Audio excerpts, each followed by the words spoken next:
Here is the voice of the working class, Rick Smith.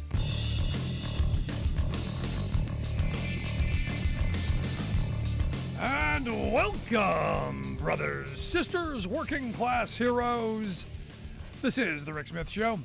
Thanks so much for being here today on the big program. Lots to get to, lots to talk about. Going to start off with, obviously, it is 9/11, and 22 years ago today.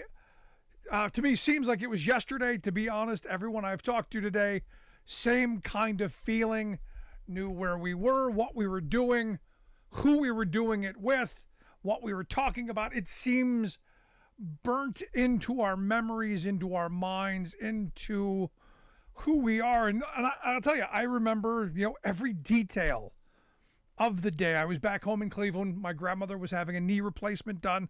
We were at the Cleveland Clinic. I woke up unnaturally early that day, and it was like everyone says, it was a bright, beautiful, amazing day. The kind of day that you don't forget often, but not the kind of day you associate with the most tragic event of a lifetime.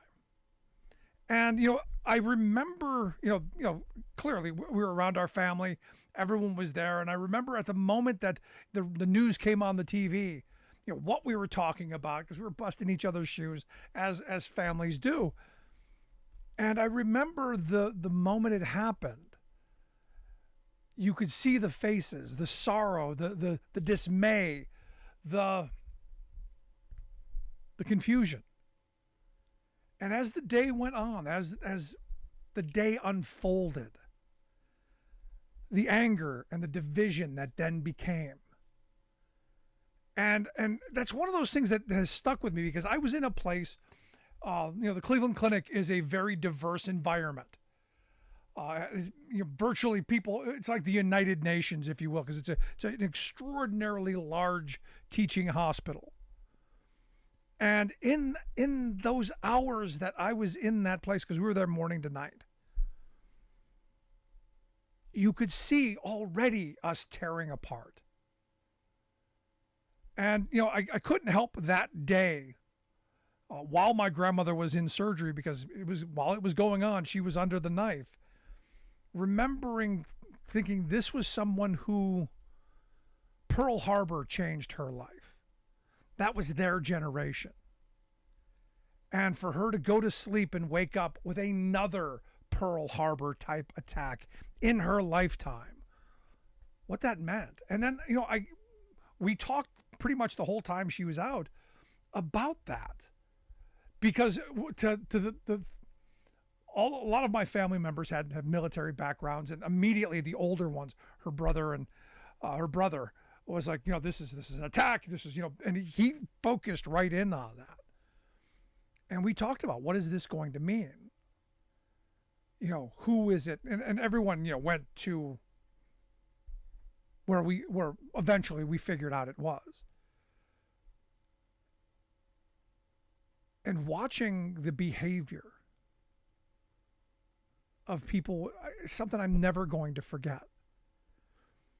And in those hours that my grandmother was under the knife, we talked about what the changes to the country were going to be. And it seems so eerie to me now. And I think about this every year on this day, how right we were, that this was going to ultimately bring us together immediately.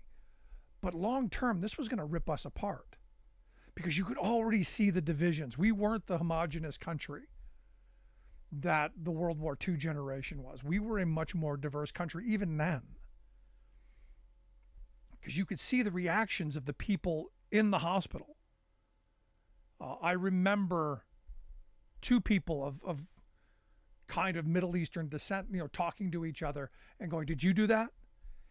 And it was not funny. And I remember thinking, how are we going to get past this?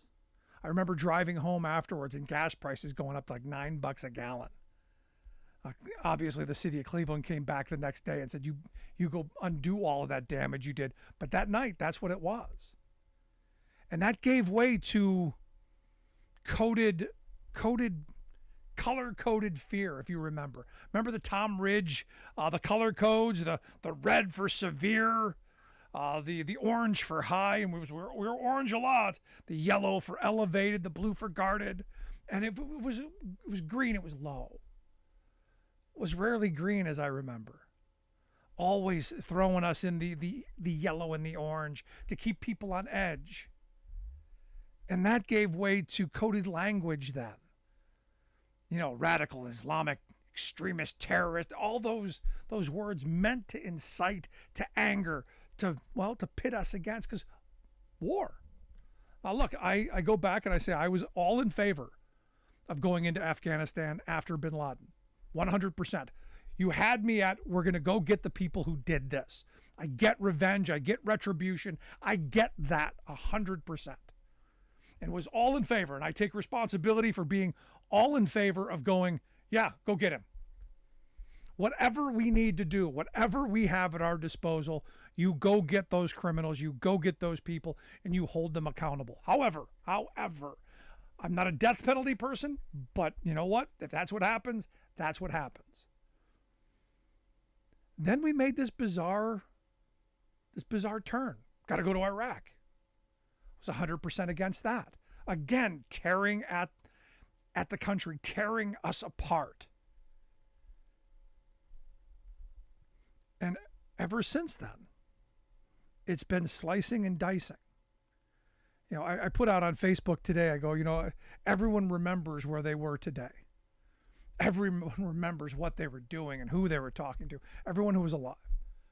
But do you remember yesterday? Do you remember what the country was like on the 10th?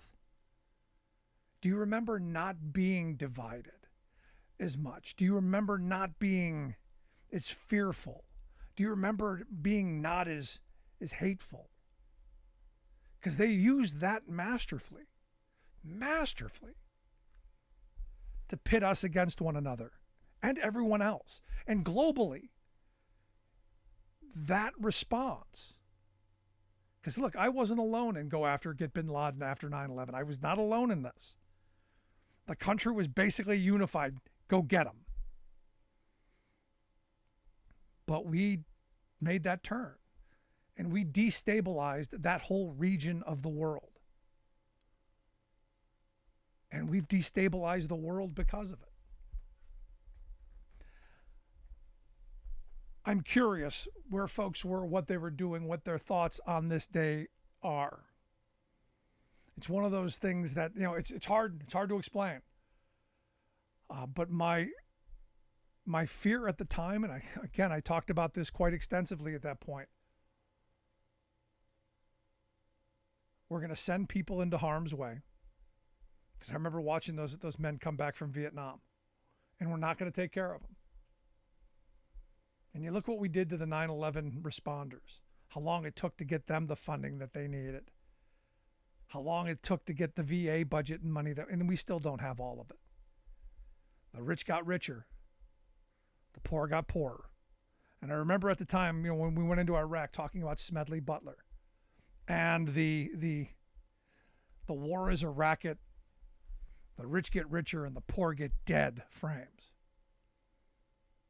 And here we are. I want to hear your thoughts. Email me, rick@thericksmithshow.com. I'm going to take a quick break. Right back after this. Stick around. You're listening to The Rick Smith Show.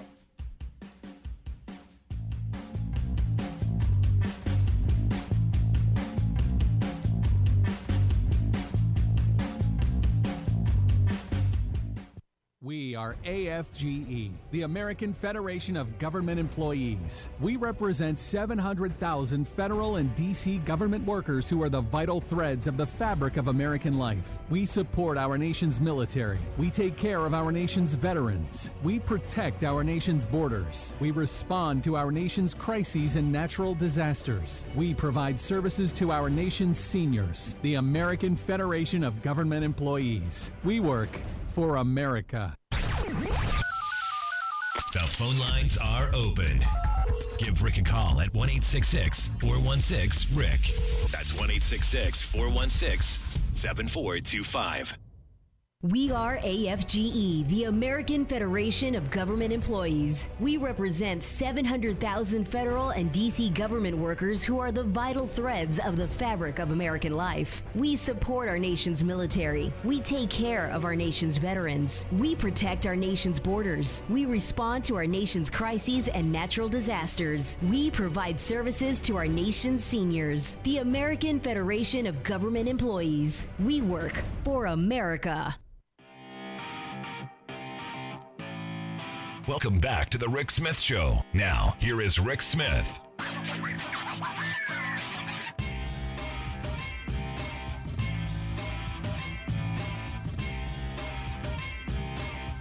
Welcome back to the Rick Smith Show. Check out our website, thericksmithshow.com. Again, I go back to this, just being ripped apart. And again, look, I look at the Republican Party, and it's amazing to me that in this moment, you've got Republicans defending the Saudis, and the picture of Trump with his hand on the orb with the Saudis, and the coziness there. The money Elon Musk probably got for Twitter. I mean, it's there's a lot. There is a lot here. Let's go to the phone lines. Got Steve on line 1 from Chicago. Steve, how are you? Fine, thank you. And I think that this is, as you pointed out, one of those seminal events in a generation's history. There are various times that define each generation. For some, it was Pearl Harbor. Others, they will ask themselves, "Where were you when you heard that Kennedy was shot?" And then, moving forward, the generation that for whom 9/11 happened, whether you were in elementary school, high school, college, or in the working world. I was downtown. I was in downtown Chicago, living in one of those high rises, 21st floor, floor-to-ceiling windows, and behind my television set was the Sears Tower. You could see it in the background because I was living downtown. And the whole time watching the coverage, and like everyone else, I thought, okay, well, a plane hit the first building. I mean, that could be anything. I mean, how long was it before a plane was going to end up hitting a high-rise somewhere? But, as soon as that second plane came in, you said, holy, you're like, what? Look how big that thing is. And as soon as it hit, you knew right then and there, like everyone else did. Okay, this is not an accident. And then we all started to look up. My friends who were in the neighborhood, we'd call each other, okay, I mean, John Hancock Building, Sears Tower. And then we came to find many months and years later that they actually had planned to target the Sears Tower. But that never came to fruition. But as you pointed out, we then sold the American public because, like every war, people get scared and then they get angry and they want to lash out, and you can sell them on anything. And then the American people just didn't want to make the distinctions. I am no fan of the Taliban, but the Taliban were not Al Qaeda, and they had no designs outside of Afghanistan. They had allowed Al Qaeda refuge in Afghanistan. And for those people who don't know it, they were willing to give them up to us to keep us out of their country. But that wasn't good enough for us, apparently. And so obviously we need to prosecute that war. And you can have a debate as to whether or not we belong there post 9/11. That there is a debate to be had there. There is no debate to be had with regard to trying to create the dubious relationship between 9/11 and the need to invade Iraq. It was just ridiculous, but that's how that war was sold, and we all know it. And unfortunately, the Fourth Estate and a lot of other people who were supposed to be the watchdogs in this democracy, this constitutional republic, were asleep at the wheel or just afraid to say anything. There were a few people who did, but by and large, they were drowned out. And and we're going to be paying the price for those wars for decades to come, because the people who died there, we're going to be supporting their families. The people who were hurt physically, we're going to be supporting them. And that mental trauma doesn't go away. This was the longest war that we had ever fought in this country's history. And that means you had a whole generation. You could have fought in that war, had a child, that child could have gone off and fought in the same war. And in some cases that happened. That's how long we're going to be paying for this many, many years down the road. And so we need to consider that every time we think about prosecuting the war somewhere, not just what it's going to cost today, but what it's going to cost 30, 40, 50 years from now. Because 20-year-olds become 70 and 80-year-olds. And when they need the VA and they need other services, you have to pay for that. So is it worth it, and who's willing to pay that bill? And that's not even, taking into consideration the lives that were taken overseas prosecuting the war. And I'm not one of these people who believes that the United States should not defend itself. Absolutely, there are enemies out there, and there are times when it's necessary to use the military to defend this country's interests and to defend our national security. But at the same time, there are times when, in the name of doing that, we have committed wholesale slaughter. And what we did to Iraq as a country, I mean, it's almost unforgivable. And let's face it, we knew full well what was going to happen. And the idea that you're going to bomb somebody into the Stone Age and then you're going to publicly announce, oh, by the way, we're now engaged in the process of nation building. I mean, that is a multi-generational commitment of trillions upon trillions of dollars. And, I mean, so what is the plan here? We're going to go from country to country doing this? Because that essentially would have been the formula if we had decided to go down this route indefinitely. So, like I said, I don't know, what it means for us. We don't seem to learn our lessons like a lot of, great powers in the world. We had to learn it in Vietnam, and then we sort of were modest for a while. And then the first Gulf War sort of reinvigorated Americans and said, oh, okay, yeah, we won the Cold War, and we're now the greatest power in the world.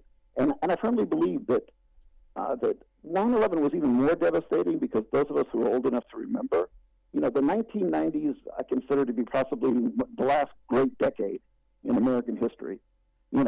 Crime went down significantly. Wages went up. Unemployment went down. I mean, it was a really great decade. I mean, the introduction of what we enjoy today in terms of modern technology, the internet, and personal computers, and all this sort of thing. And then came 9/11. And it all came crashing down. The party came to an end. So it wasn't just an average decade. It was a really good decade. And then 9/11 happens, and everything changes. We go to war, and then of course you had the economic crash, 2009, the worst in a generation since really the Great Depression. And then of course that takes us into the presidency of Barack Obama, I think, heading in the right direction. But of course that invariably leads us to the presidency of Donald Trump, because that's part of the backlash of the election of Barack Obama, who, of course, won in no small part because people were disillusioned with the leadership of the Republican Party in terms of the wars and the economy and so forth. So all of these things are connected. We get to exactly where we are today by going back to that day. Yeah, no, you're spot on. You did a much better opening than I would have done. I appreciate the thoughts, Steve. Thank you. Thank you. Take care. Spot on. I mean, it's exactly the thoughts right there. Let's go to real quick. Let's get Alice on line 2. Alice, how you doing today? I'm insane as usual. I remember 9/11 very well, and I had worked the night before, a night shift, and my mother called me at like 10 till 9 in the morning, and my mother was starting to go into dementia, and she was like, she's telling me, she had woke me up, and she was telling me, and I thought she was just like hallucinating again. And then my son got on the phone, and he was like, no, Mom, it happened. So I turned the TV on, and I remember that entire day. I worked day shift, and we had the television on. And I remember later that evening, the roads were just completely dead. And one of my customers, his son, was working in the towers. Oh, my God. And it wasn't until like 2 days later that he found out that his son was alive. And it was just, I remember how everyone just pulled together. So, and the thing is, what a lot of people conveniently forget, I think it was 15 or 16 of the terrorists were Saudi Arabians. Yep. It wasn't Afghanis. Yeah. It was Saudi Arabia. But there you are. There you go. So Thanks, you have Alice. a good evening, Rick. Oh, and check your email. Will do. That's the other part. And again, I go back to Trump with the orbs and Kushner with the $2 billion. You kind of got to wonder. Let's go to Julie in Minnesota on line 3. Julie, how are you? Hi, I just heard you the last several minutes. She is so right. We have to tell the younger generation that's been born since 9/11 that we went after the wrong people. You know, we got the Saudi Arabian family out of the United States. on the evening that 9/11 happened, and we went after the wrong people, and we have to let the newer generation know about that. You know, I had a relative that was in the CIA for about 35 years, and he retired about the time, a little shortly after 9/11, but he still worked for the CIA independently. He was not an agent. He was a little further up the line. He's passed now, so I feel like I can talk about this. I asked him, do you think we should go into Iraq? And right away he said, no, I'm more concerned about North Korea. And I was kind of surprised because I'll tell you something, Rick. This was the most conservative man you could imagine, born in a small town in the upper Midwest. He and his family always voted Republican. But he didn't hesitate a minute. He thought he didn't actually, criticize the president, but he said, no, we shouldn't be going in there. And so I thought that was kind of interesting. I'll just say one more thing. My car was stolen the night of 9/11 because there were such rumors about gas prices spiking. And I think that I went over to my mother's apartment building, and I think that's the reason my car was stolen. Some people in Minneapolis just panicked. They just freaked out. Was it just Minneapolis? Gas prices. Yeah. No, I appreciate the call, Julie. I appreciate it. Thanks so much. No, I mean, having your car stolen on that night, again, something else to remember. But, it's an interesting thing she brings up there. Because I've known people over the years, who are in the intelligence world who are like, no reason to go into Iraq. You had Iraq. You had our installed tin pot dictator keeping rule of that region. And again, it comes back to our not understanding. And look, I didn't either understand that Iraq is really like 3 different countries with 3 different complete cultures and all this stuff where it would be chaos if you took that strong man out of there. This idea that we're going to impose democracy on an area that's never had it is kind of, arrogant. But it was never about that. As it was explained to me, it was about the money. Which is why we, every September 11th, the call is open up the records. Let us all see what was presented to Congress. Rumsfeld's dead.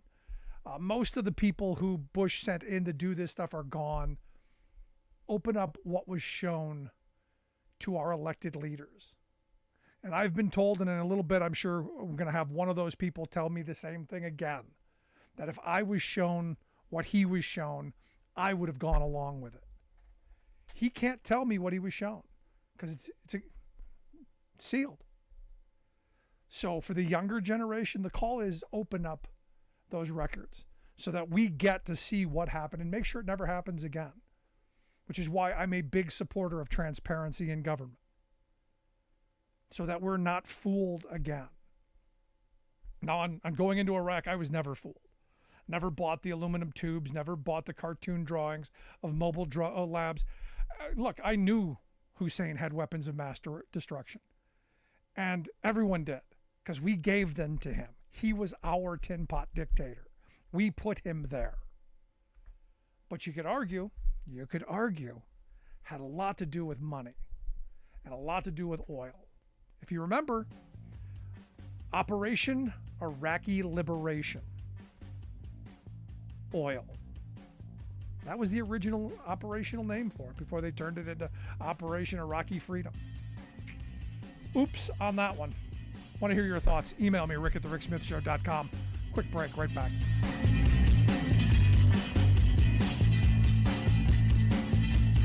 I'm Rick Smith, and this is Labor History in 2.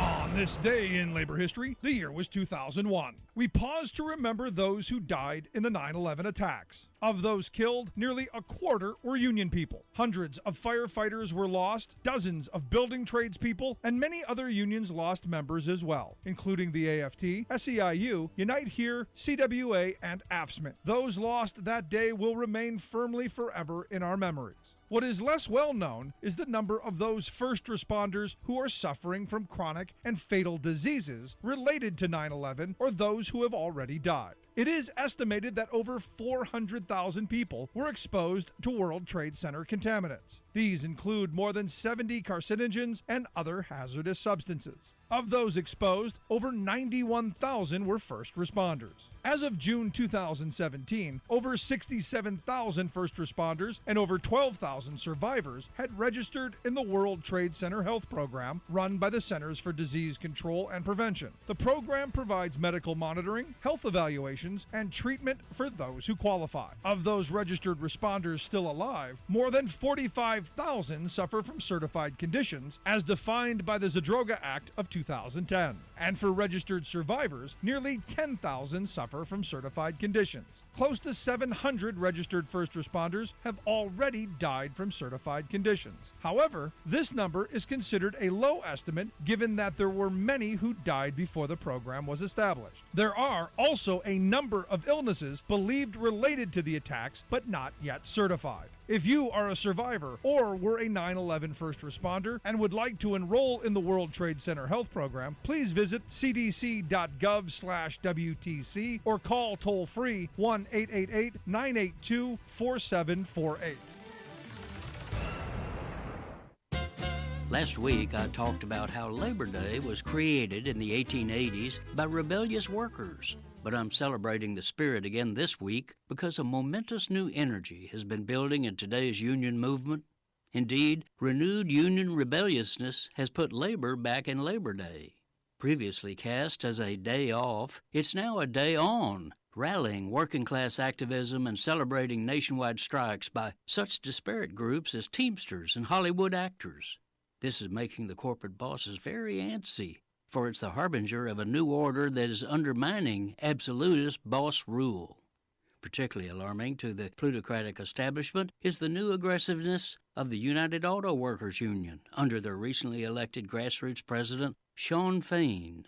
Tossing aside the old willingness to accept incremental changes in contract negotiations, Fain began the current bargaining round by literally throwing the industry's proposal in the wastebasket, bluntly declaring that's where it belongs. Such honesty has spooked Detroit's auto barons, who are wailing that the workers' demands are, quote, excessive.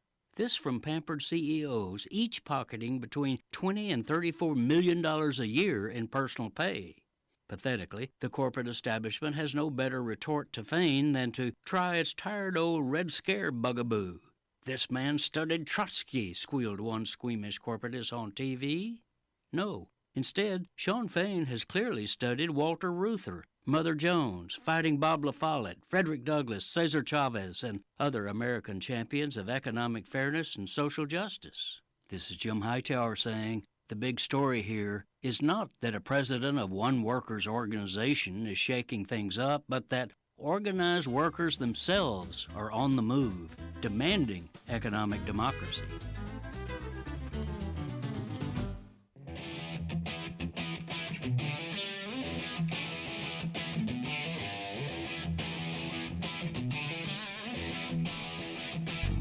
Welcome back to the Rick Smith Show. Now, here is Rick Smith. So evidently a group of 7 activists were arrested for unlawful entry into Speaker McCarthy's office on Monday. And of course, the right wing losing their mind. This is just like January 6th. They should be conspiracy. And this is where they're going with this, because this is what they do. They take these couple of people who did this, and now they're going to extrapolate into some huge conspiracy, because again, it's about both sidesism. And again, you look at how they use the system to attack average, everyday working people, and I got to tell you, it's shameless.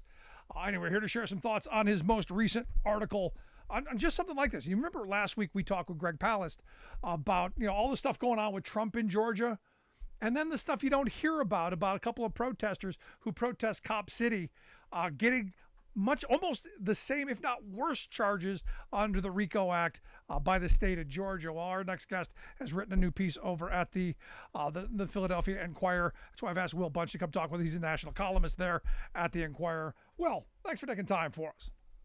Hey, Rick. Hey, thanks for having me back. I appreciate it. I got to get your thoughts first on, obviously, today being the anniversary of 9/11. Where were you? What were you doing? Thoughts? Yeah, well, I was the writer for the Philadelphia Daily News who, whenever something huge in the world happened, I was the guy who had to write that story. So the minute the second plane hit the World Trade Center, which I just, it's funny, I almost never watched the Today Show, and I happened to be watching that morning, and that's where I was watching when those two planes crashed. I mean, the minute the second one, it goes, well, I guess I usually went into the office later, and I was like, well, I guess I'm going in. And we had a puppy who, it's been 22 years, so now she's long gone, but a puppy at the time who we were training, so I couldn't go to the office without taking her out in the backyard for 10 minutes. And I remember that because I remember what a beautiful, do you remember, Rick, what a beautiful day that was? It was the bluest sky I've ever seen in my life. It was about 85 degrees, kind of warm, but not too hot. And it was a beautiful day. And I'm out here with this puppy thinking about, in my backyard, and thinking about the beauty of that and the horror I had just witnessed on TV, and how I was going to have to get in my car and go write about it. And yeah, I mean, it's just a day none of us will ever forget. And I wrote a column. They asked me to write a column 2 years ago for the 20th anniversary, and I wrote about that, what I just told you, and I wrote about how when I had to write a story, we didn't know. I mean, maybe there were a few whispered suspicions that it was Osama bin Laden, but if you remember, we didn't know who did this on September 11th, 2001, and we didn't know how many people were dead. People were saying it could be 10,000. There was so much we didn't know, and I remember writing this story saying September 11th, 2001 will be remembered, is the day that things would never be the same again for America. And 20 years later, I look back, it's like, wow, I said that. And the thing is, what's weird is I was right? I mean, because I'm not always right, but I was right that time in the sense. But like I said in that column, we didn't know how things wouldn't be the same. Like, it's weird because 9/11, I think, for a very brief time, brought out so much of the best of us and the way that people responded. Both, I mean, certainly the really heroic people, the first responders, but even just the way everyday people all across the country responded, and everybody was outraged and unified with their neighbors. And it was the only time in the last 30 years that all the red, blue, Democrat, Republican stuff didn't matter that much for a few weeks. And then we ruined it, basically. We ruined it by using it as an excuse to go after Iraq, as an excuse to stay in Afghanistan for 20 years. And then we started turning against other people. People warned them when they created this Homeland Security apparatus. And sure enough, we created this, kind of build the wall regime against immigration. That was next. And this ties directly into what we're going to talk about with Cop City in Atlanta. But, then the next thing was using Homeland Security and these other powers against dissent, protest. Yeah. Remember in 2020 when the Trump administration was sending these secret police type Homeland Security officers out to Portland, Oregon, to take on, the people they call Antifa, and snatching people and putting them in vans. Remember that? That doesn't get reported on in the right-wing media. Never hear about that. Yeah, but you and I talk about it, so that's good. That's something. So yeah, and I think the headline on my column was 9/11 was the day we knew 9/11 was going to change America forever. We didn't know how bad it would be. And I think. I think the animosities that were and the hatred that was unleashed fueled right into our current crisis. I mean, look, I was in Cleveland at the time, and I remember, you were saying that it unified us. I saw it as it unified some of us, but it did pit people against each other, especially foreigners. And Cleveland is a very segregated city. At least when I lived there, it was. So, immediately there was an attack on a church there.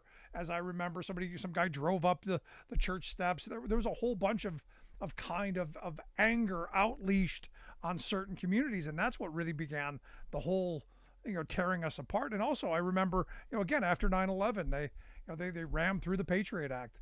I was just going to mention that because I went to a League of Women Voters debate on the Patriot Act. They had a panel of 3 people who were for, 3 people who were against. The people who were against actually read the bill, actually read everything. The people who were for it, well, they got the Cliff Notes.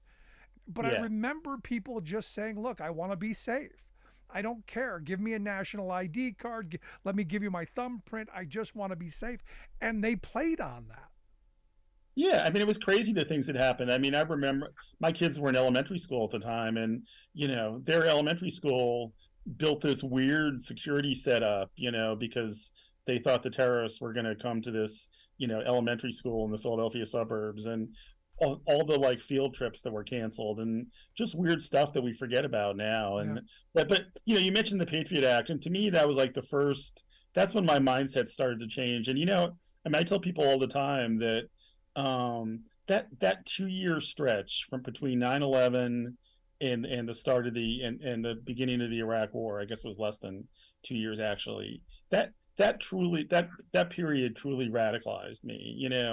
I honestly was a center left guy. I wouldn't say I was quite a both sides journalist, but my perspective on things was much different. And I to use the overused term of the decade, I mean, I kind of got woke right after the Patriot Act, and really then when things turned to Iraq, and particularly with the fact that the media, which I thought, this is the media that we created after Watergate to protect the country from idiocy, and instead the opposite happened. Instead, the vast majority of the media advanced this obvious, you could tell in real time it was a lie. And the fact that the media wasn't calling them out on this, I did the best I could from my little perch in the Philadelphia Daily News, but that didn't do too much good. But it radicalized me. It really did.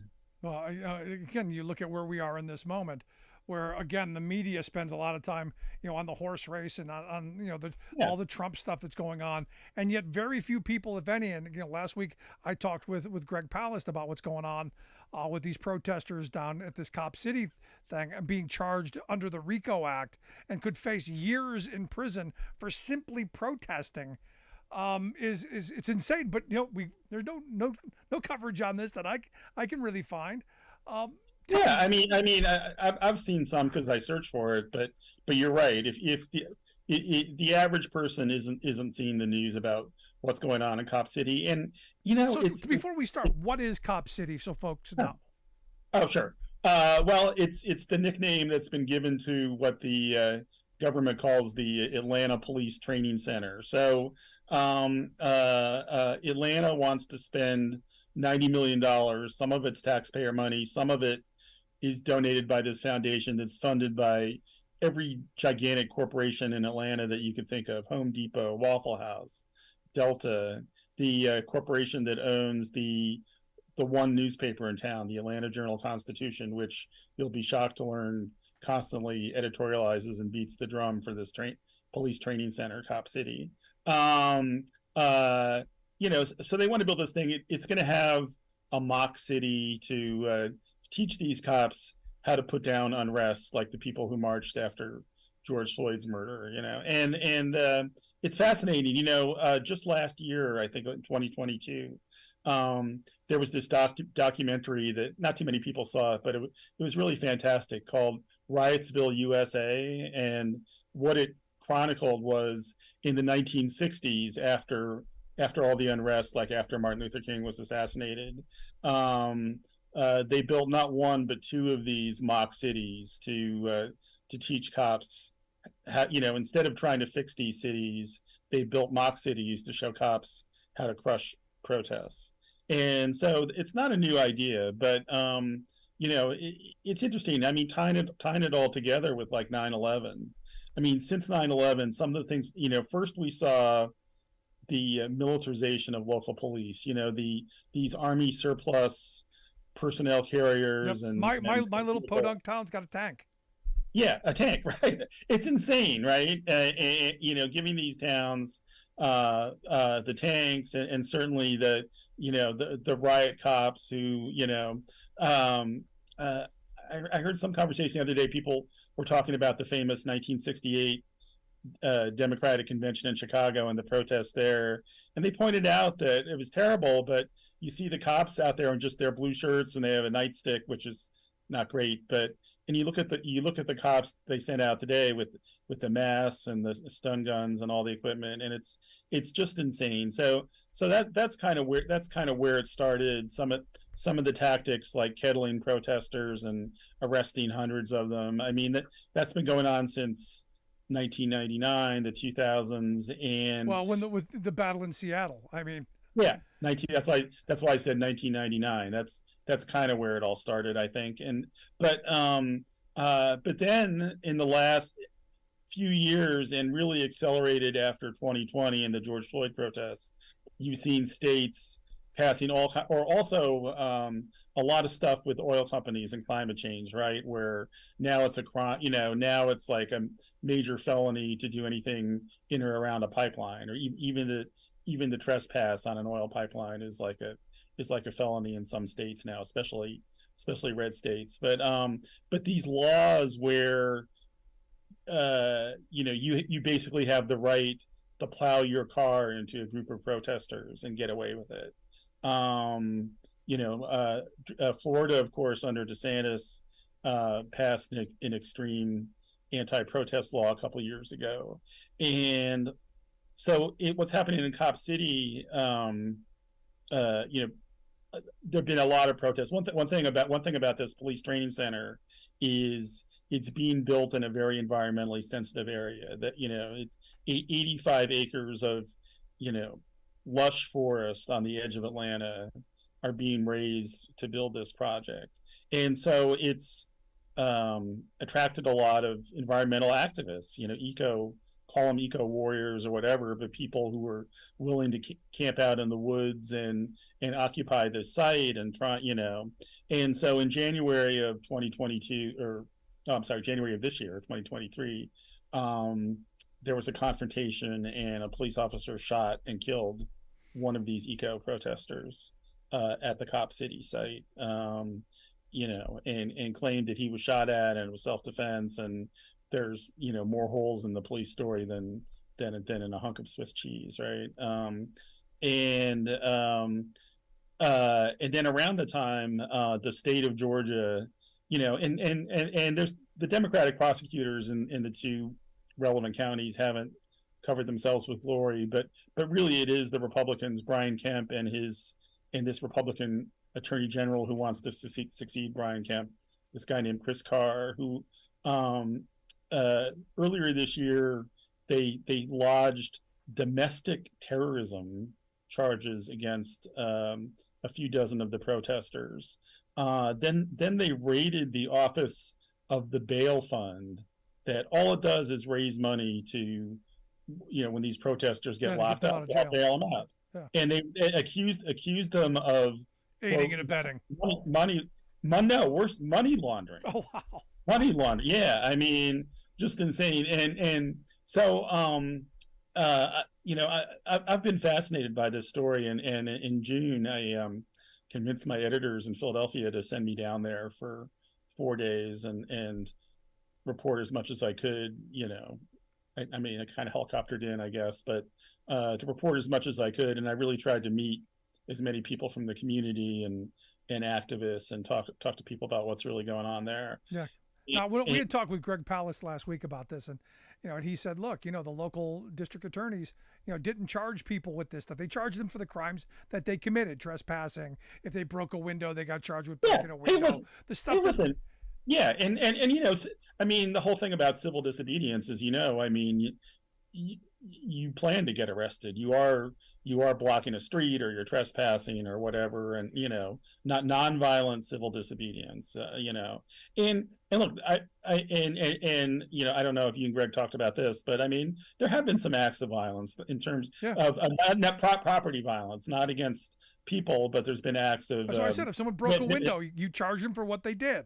Yeah, you vandalize a bulldozer or something. Okay, that's fine. But no, what they decided to do, and this was rumored when I was down there in June, and now they've done it, which is RICO charges. If you've been following the Trump stuff, you know all about Georgia's RICO law now, and they have a pretty aggressive racketeering statute down there. Well, it's being used against people in an environmental and social justice protest movement, are being charged as racketeers for taking part in this movement.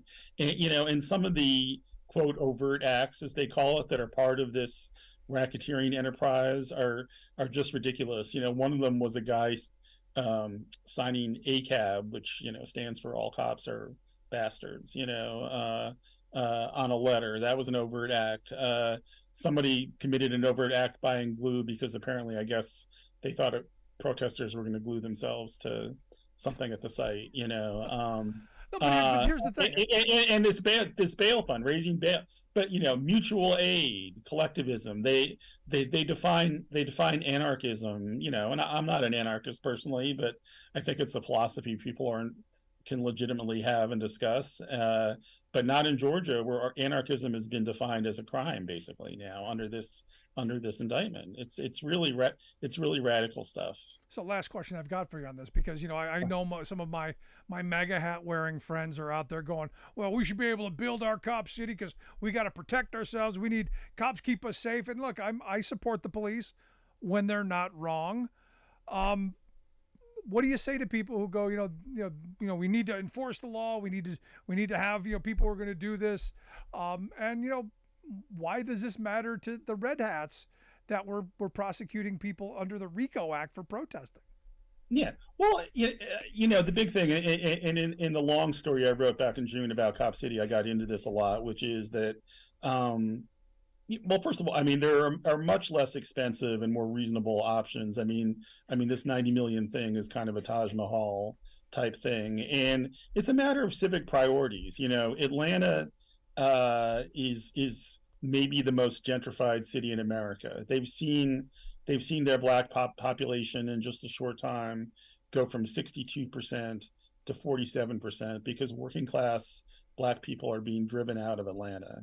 And this isn't just any city. This is Martin Luther King's city. This is the cradle of the civil rights movement. And Black people are being driven out, and it's a matter of resources. The resources that could be used to help neighborhoods, help people stay in their homes, and give people opportunities where they live with social programs, is instead being spent on police and this Taj Mahal. So yeah, people want to stop it. I mean, I want a certain kind of better police training. I want them trained to be part of their community. I want them to be trained to not to de-escalate.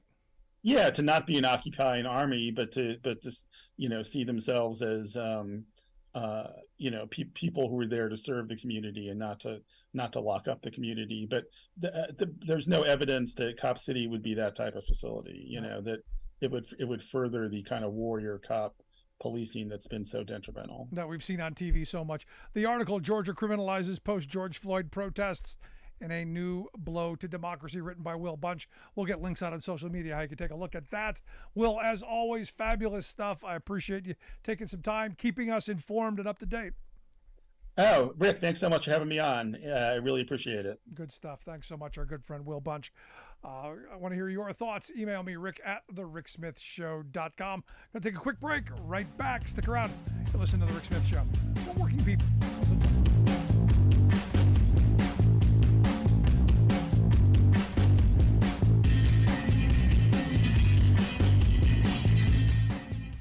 I'm Rick Smith, and this is Labor History in 2.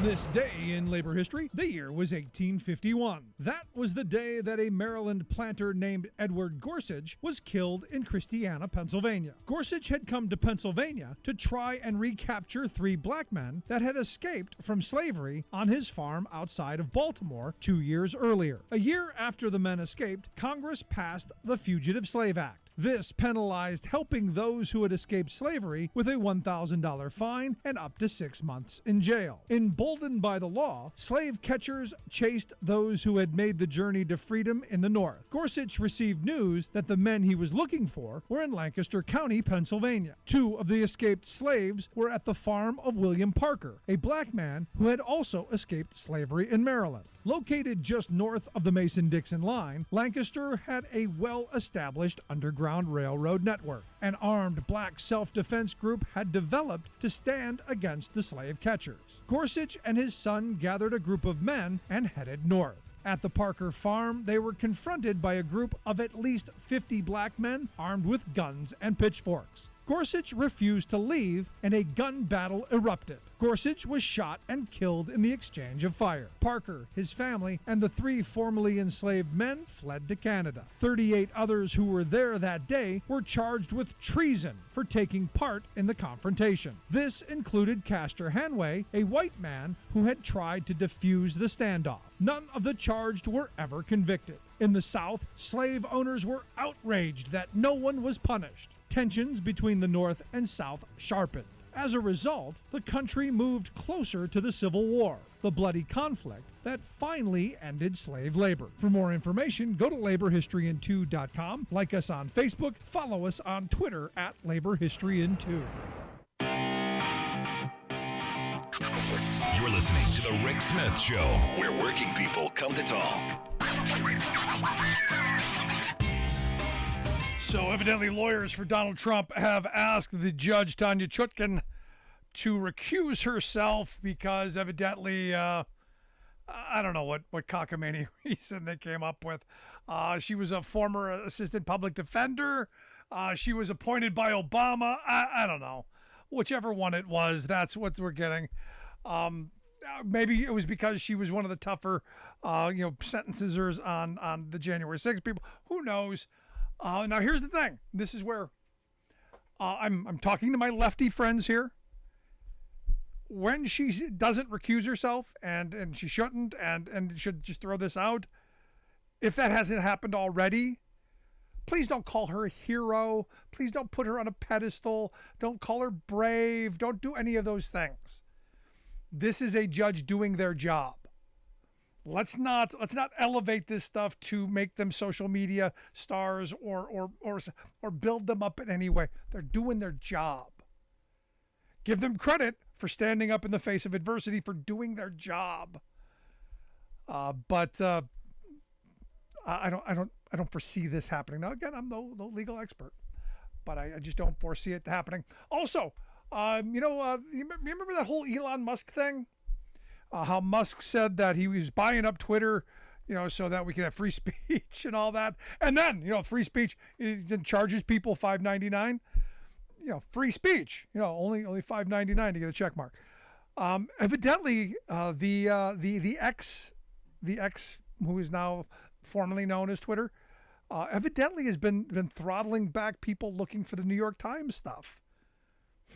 Now remember, wasn't supposed to be this way. Weren't picking winners and losers. Was opening free speech. We also heard over the weekend that Musk shut down Starlink in Ukraine, which evidently the Ukrainian military was trying to use a drone to hit a Russian ship. Shut it down because he didn't want things to get worse. This is what happens when you give billionaires this kind of power. When's he coming for you?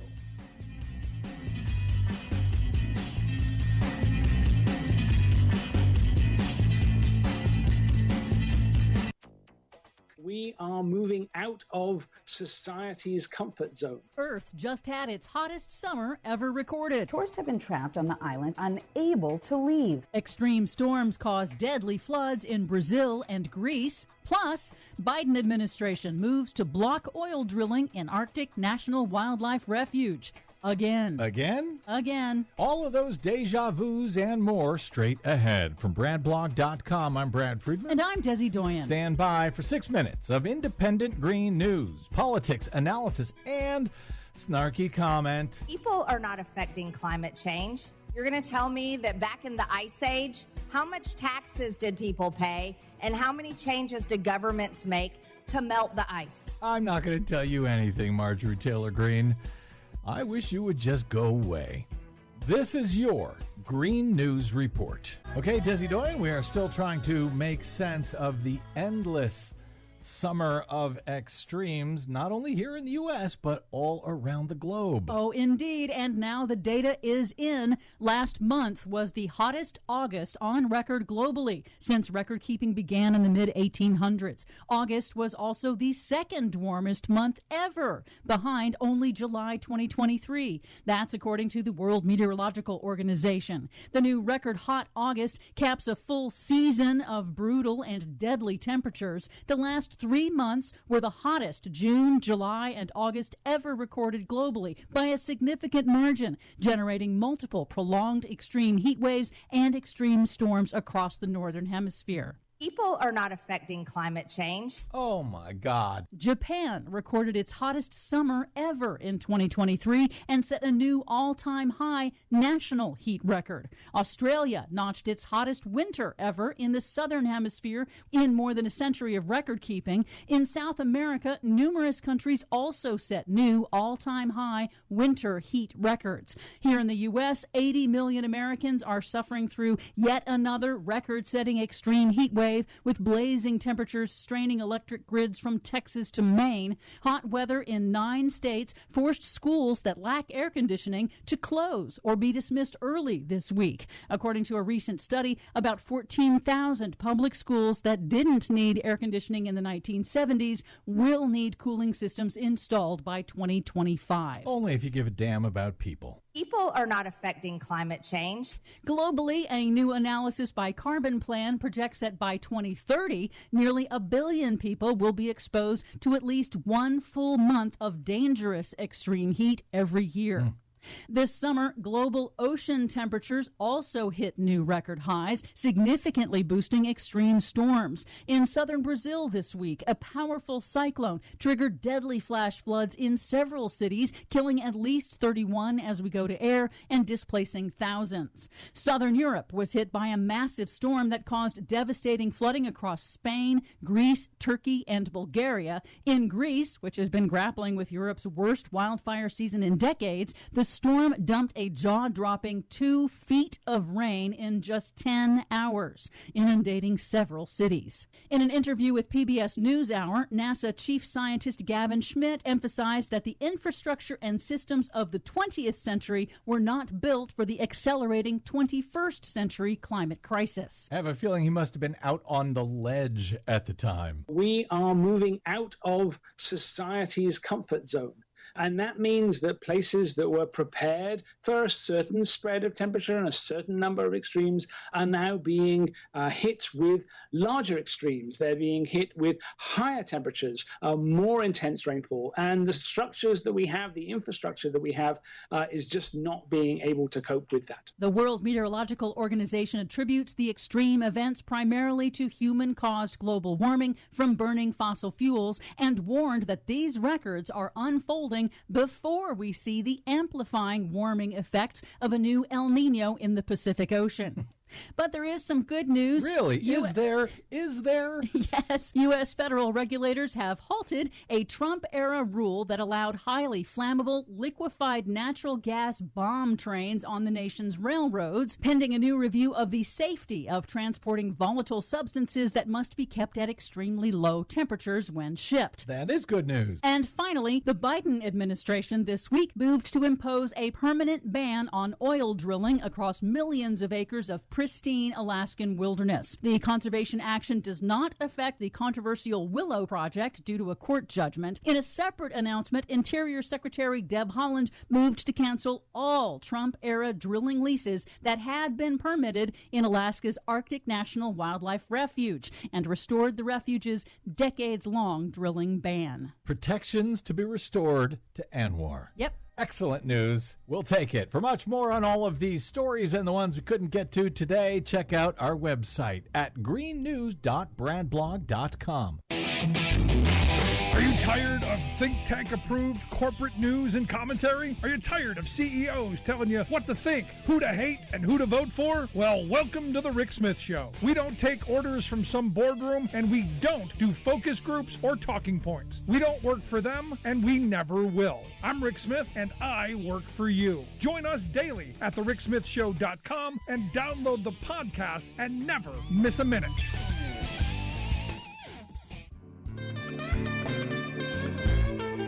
Welcome back to the Rick Smith Show. Now, here is Rick Smith.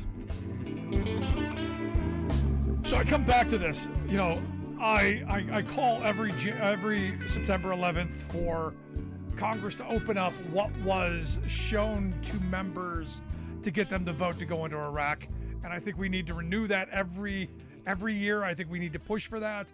I want to know what was shown to our elected officials that got them to go, yeah, we need to be making this turn into Iraq instead of where we should have, at least I think, maintained our focus. But here to share some thoughts on the anniversary of 9/11 and some of the thoughts post 9/11. I have asked my good friend Rich Ojeda to come talk with us. Career military man, spent years traipsing around through this. So I think his perspective important on this day. Rich, thanks for taking time for us. Anytime, Rick. I always enjoy your show, brother. So I want to get your thoughts on 9/11. Thoughts? Yeah, I mean, I will tell you that I remember where I was when those towers fell, when the Pentagon was attacked.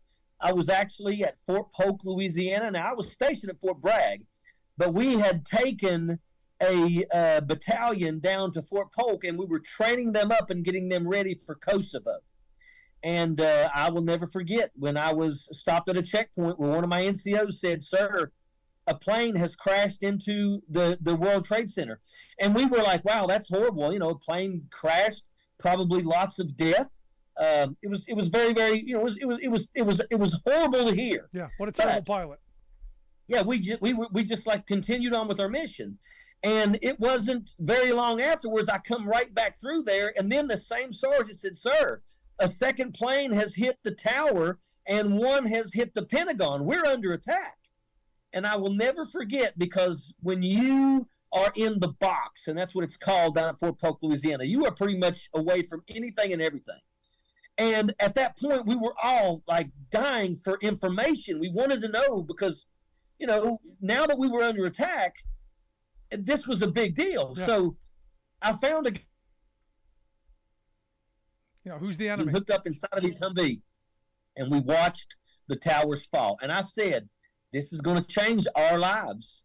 And it absolutely did. And from that moment on, it was go, go, go, go, go. And I mean, it wasn't very long. We had troops we had Osama bin Laden held up in the Tora Bora Mountains, and we should have killed him there. And then all of a sudden we pulled back because we needed to invade Iraq. And once again, weapons of mass destruction, there wasn't any.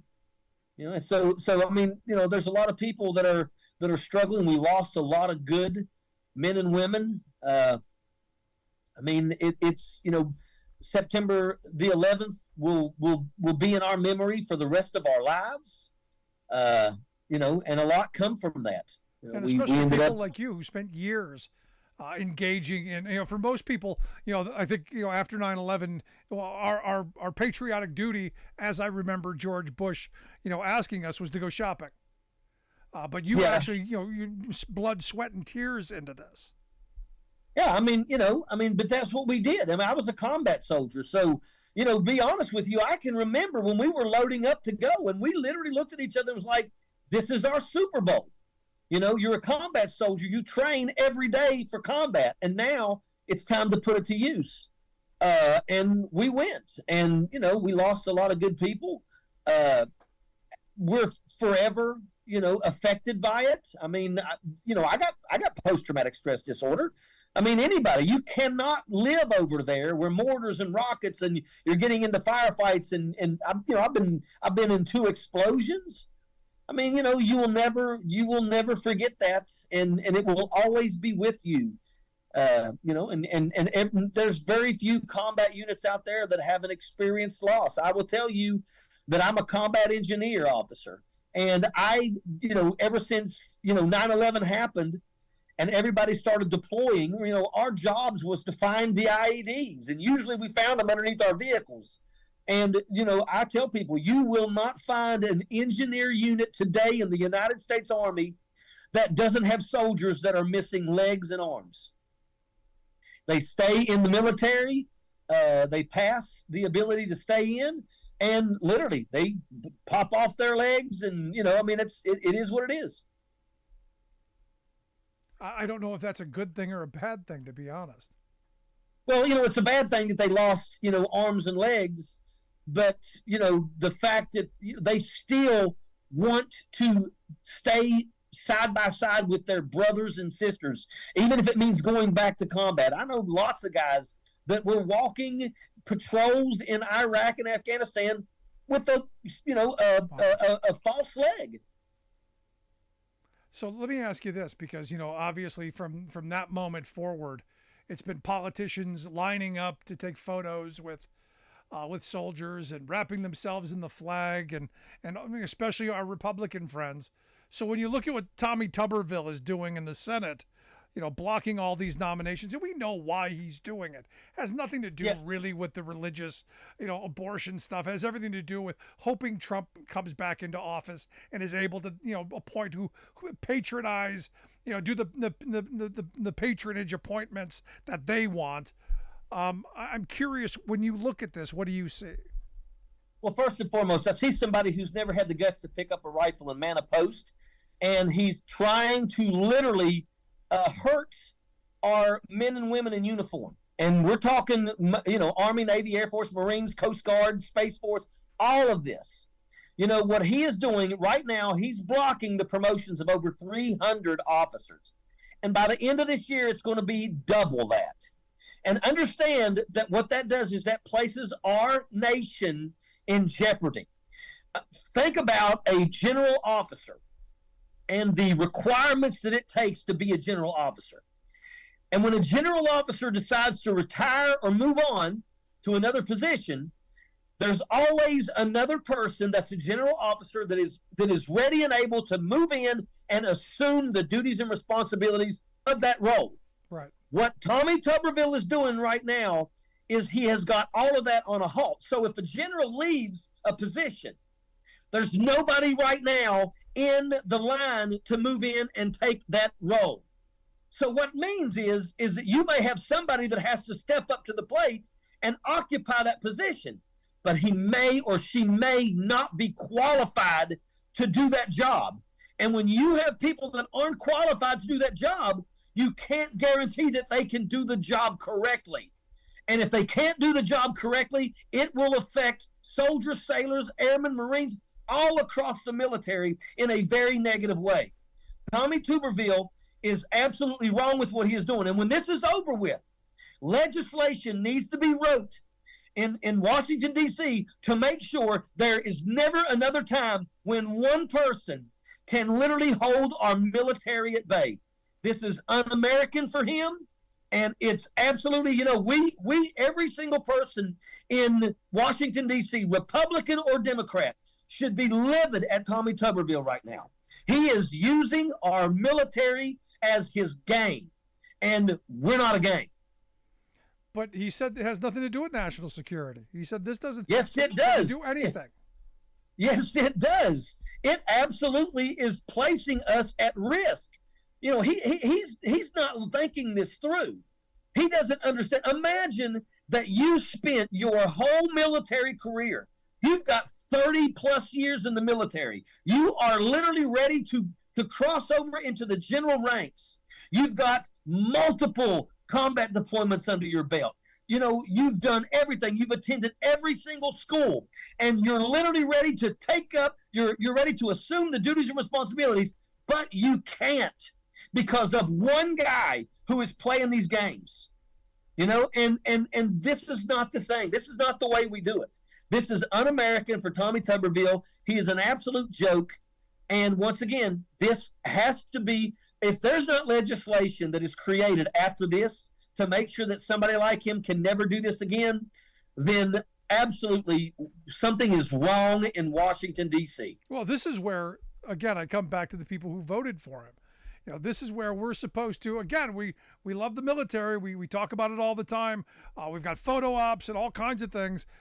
This is supposed to be where we throw the bum out. And I say, look, you know, I've said for years, this guy's the dumbest guy in the Senate. He's doing this for a reason, and it's got nothing to do with abortion. Yeah, I don't believe that. Yeah, he's just trying to have his way. But at the end of the day, you know, I guarantee you, you know, these are the type of people that will knock down their grandmother to get a picture with the veteran coming off of an airplane who's been in the Middle East for a year. You know, they love veterans when it benefits them. They love veterans when they get to take photographs. You know, I'm just sitting here thinking to myself, every single veteran in Tommy Tuberville's state should be living at him right now. They should be writing him. They should be lighting him up and letting him know that there will never be another opportunity for him to ever win another race if he doesn't fix what he's done wrong here. And this is absolute garbage. Our soldiers deserve better. The other part of this is, and you talk about national security, the other part of this is this shows weakness across the globe. I mean, this shows how, you know, our differences, you know, will magnify, you know, and you know, it used to be we fought and everything stopped at the water's edge. This is much bigger than that. So look. I've only seen one Republican come out. This Michael McCall, a Republican from Texas, who said it's paralyzing our Defense Department. What Tuberville's doing. He's really the only person I've seen who's come out and said anything about this. Yeah, everybody on the Armed Service Committee should be livid right now. They should be coming out and speaking out. You know, I mean, you know, you are absolutely right. This shows people all across the globe that we're really not as solid as we have always tried to promote us being. You know, it shows that we've got issues. And once again, if nothing is done to make sure it never happens again, I mean, it literally makes people think twice about, you know, our national security. And you know, I would tell you the Republican Party that absolutely championed Donald Trump and continues to do the things, they don't even understand that we cannot keep going down this path. We cannot have people in Congress. We cannot have a person occupying the highest seat of the land that has no morals and no values. We cannot have a commander-in-chief that literally is willing to steal classified documents and probably sell them. I mean, you know, and what's sad is that these Republicans, they should be begging for forgiveness right now. And instead, this is the kind of garbage that they're trying to push. You know, I'm just sickened at Jim Jordan and his actions and Tommy Tuberville. This is absolutely, they look at this as a game. And let me tell you something, what they are doing right now is affecting people's lives. It's affecting not just the military, it's affecting their families. It's affecting everything. No, it's in particular our national security. I'm with you. But, yep. Rich, I appreciate the thoughts. I hope you'll come back and talk to us again soon. Thanks so much, buddy. Anytime, brother. Always, man. I appreciate you. Our good friend Rich Ojeda. I want to hear your thoughts. Email me, rick@thericksmithshow.com. Going to take a quick break. Right back after this. Stick around. You're listening to The Rick Smith Show. We're working people. The talk.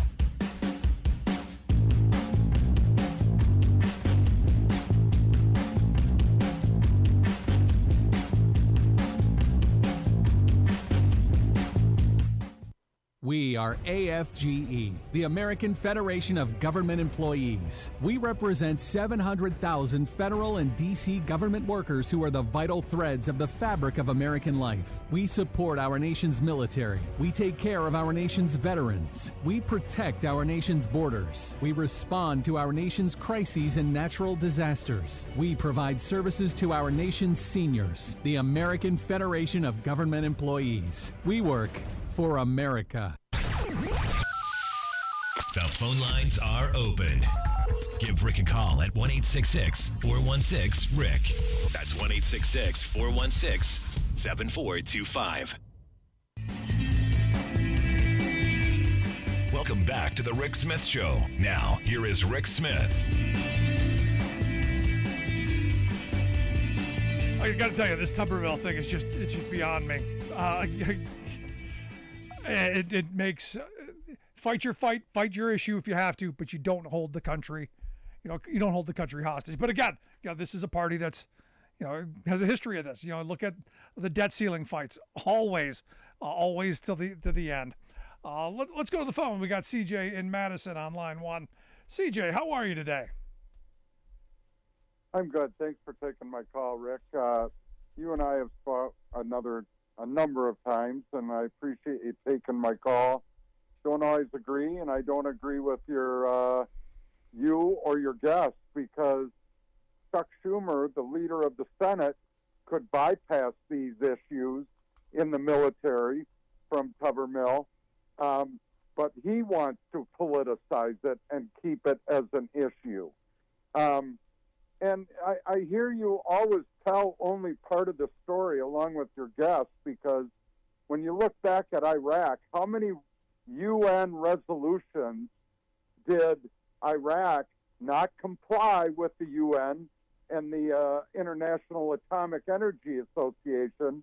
How many resolutions did it take for them not to comply, not let inspectors in?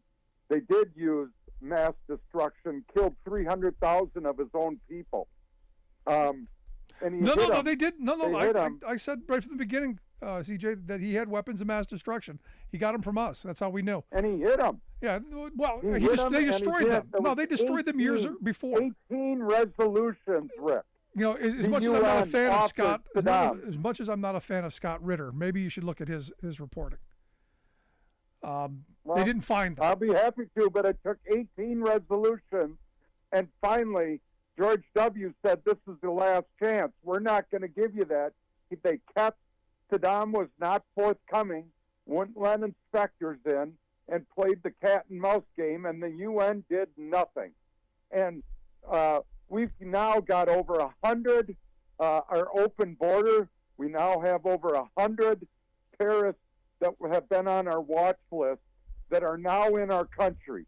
And the mere fact that there's maybe more, because we've had 7 million illegals cross during this president's do nothing. Yeah, I don't know where you're getting that number from. I don't know where you're getting that number from. But CJ, here's the thing, where we may agree.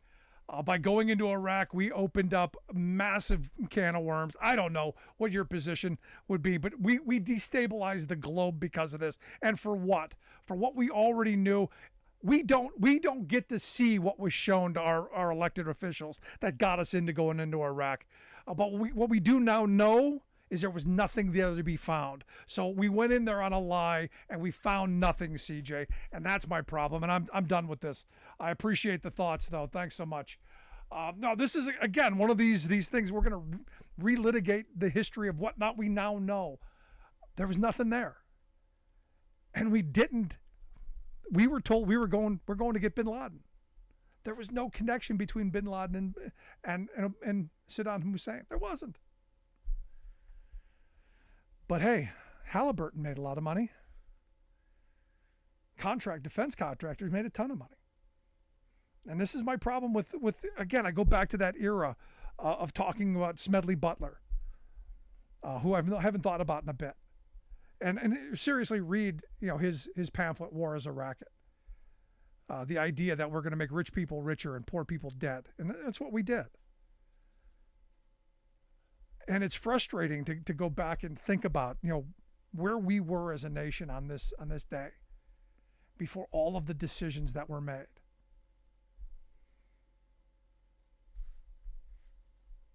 It's heartbreaking because we chose these people. And no, I'm never going to go along with the idea that Iraq was a good idea. I've yet to find someone who was there who said it was a good idea. And of course they violated UN resolutions. I mean, you think about, what. I go back to H.W. Bush going into Iraq, and this is one of those things I remember in 91 because I knew people who went there. We were sold on going into Iraq the first time. Again, on a lie. There was a candy striper. Young girl on 60 Minutes. Still remember it like it was yesterday. She was telling the story about how, in Kuwait, she was a candy striper at a hospital and Iraqi soldiers came in and were bayoneting babies and throwing them out of incubators. She went in front of a congressional hearing and told this story. It was heartbreaking. The nation, angry, wanting vengeance. Turns out it didn't happen. She was never there. It turns out she was the daughter of a diplomat. A PR firm came up with the whole thing. It was a sale job. And why were we going into Iraq? Because the Kuwaitis were doing diagonal drilling into Iraqi oil fields. And Saddam went to his buddies, us, and asked, hey, can we stop this? And if you believe what April Glaspie has to say, we said, no, we have no interest. Her exact quote was, reportedly, we have no interest in Arab nation border disputes, which was the green light for Hussein to go into Kuwait. And then, we had to go and defend Kuwait because, I'm not sure why. And this started that snowball. So our guy, the guy we put into power, now a little chafe over the fact that, he got slapped on the wrist. And Dick Cheney knew, you break it, you buy it. Dick Cheney knew you go in there, you're going to be seen as occupiers and not liberators. Dick Cheney knew. Did it anyway. Why? Lots of profits for Halliburton. And we went in thinking, hey, it's going to be that 2-week, fun and sun on the beach. It's going to be over in no time. How many lives did we lose? How much treasure? How much blood and treasure were spilled? Again, over a lie. And this is where I keep coming back to this. And you read Richard Clarke's book where he talks about all of the failures that led up to allowing 9/11 to happen.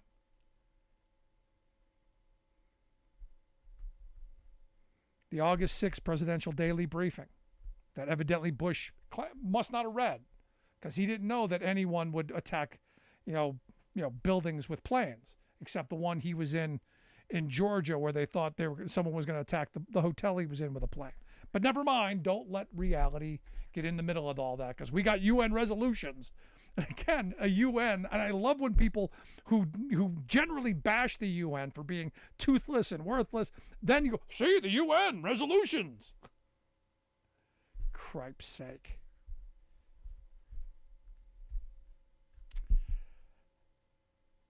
I'm curious your thoughts. Was it worth it? Was it worth going into Iraq? Was it mission accomplished? Was the big banner and the sock in the drawers with the flight suit, was that all that worth it?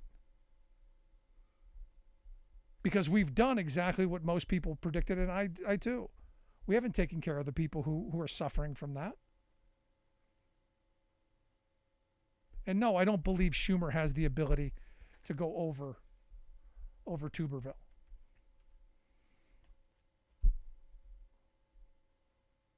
But here we are. I do find it interesting, though, that there are still defenders of Tuberville. That's quite remarkable to me, and especially on this day. I do want to hear your thoughts. Email me, rick@thericksmithshow.com. A lot more to get to. Quick break, right back after this.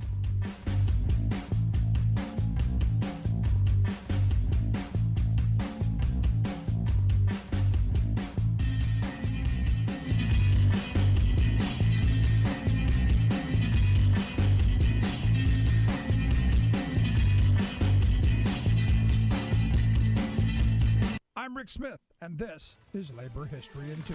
On this day in labor history, the year was 1851. That was the day that a Maryland planter named Edward Gorsuch was killed in Christiana, Pennsylvania. Gorsuch had come to Pennsylvania to try and recapture 3 black men that had escaped from slavery on his farm outside of Baltimore 2 years earlier. A year after the men escaped, Congress passed the Fugitive Slave Act. This penalized helping those who had escaped slavery with a $1,000 fine and up to 6 months in jail. Emboldened by the law, slave catchers chased those who had made the journey to freedom in the North. Gorsuch received news that the men he was looking for were in Lancaster County, Pennsylvania. 2 of the escaped slaves were at the farm of William Parker, a black man who had also escaped slavery in Maryland. Located just north of the Mason-Dixon line, Lancaster had a well-established underground railroad network. An armed black self-defense group had developed to stand against the slave catchers. Gorsuch and his son gathered a group of men and headed north.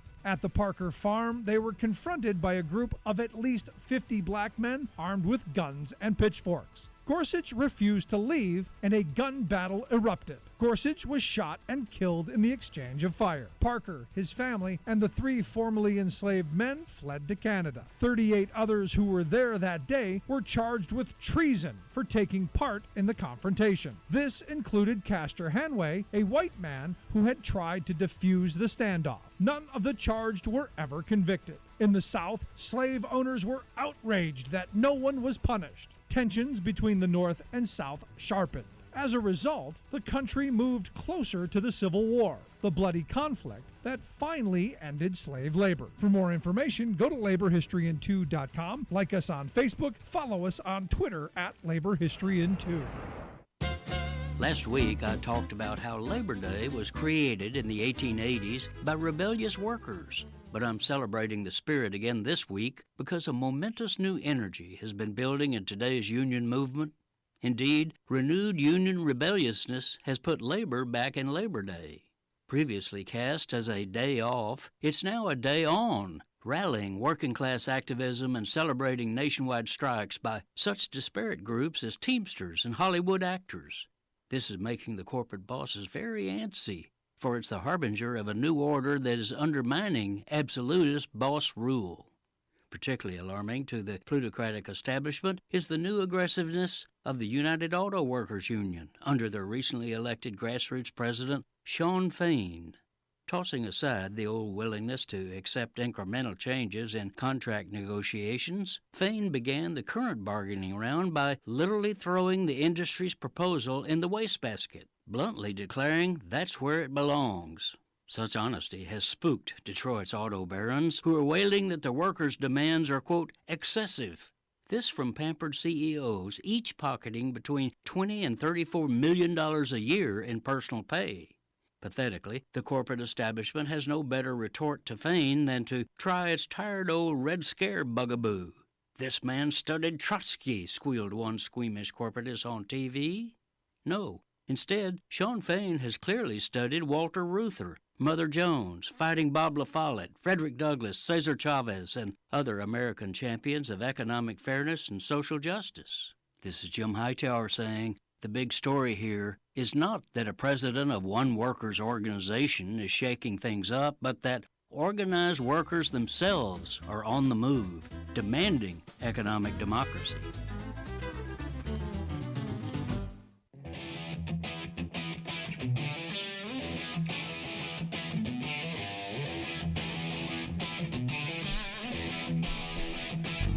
Welcome back to the Rick Smith Show. Now, here is Rick Smith.